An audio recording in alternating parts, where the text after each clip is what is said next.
Zyleyha merrohet nga guximi I çollakut për të kërkuar asaj të gjithë tokat që Demiri ja ka bler dekada më parë, dhe mlefi ndaj tij nuk I shuhet, edhe pse e dëbon atë nga zyra në mënyrë poshtëruese. Mehmeti e dëgjon me kurreshtje dhe mbushet po aq me mlef edhe ai, si dhe I thekson që nuk është vetëm dhe ai mund të mbështetet tek ai për çdo gjë lidhur me jetën e saj, qoftë edhe me çollakun.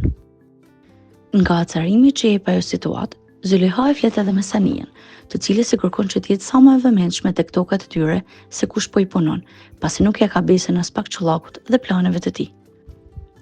Sania gjithashtu acarohet nga guximi I çollakut dhe për të qetësuar veten, shkon pranë Gultenit, që tani më u ka dhënë lajmin e madh të shtatëzënisë dhe I dhuron asaj dhuratën e parë për atë lajm. Ndërkohë, Zyleyha ndan edhe me Fikretin ftesën për dasmën e saj me Mehmetin,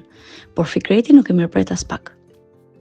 Ai I bën të qartë Zyleyhas se nuk mund t'i bashkohet dot ceremonisë së saj martësore, sepse është më së I bindur që ajo nuk do të mund të jetë asnjëherë e lumtur para Mehmetit.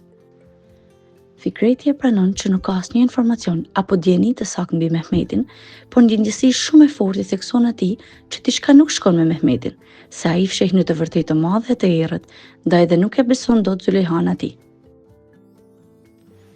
Në anën tjetër ndodhet Vahabi, I cili bën gabimin e jetës duke I besuar Betylit sekretin mbi Fikretin dhe gjithë kurthin që I kanë përgatitur atij që të ngjajë sikur ai po trafikon drogë.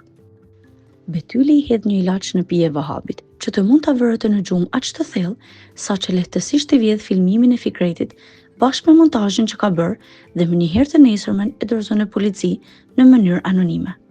Vahabi, sapo sqohet, kupton se çfarë ka ndodhur dhe nxiton për tek shtëpia ku pretendon të gjejë Betylin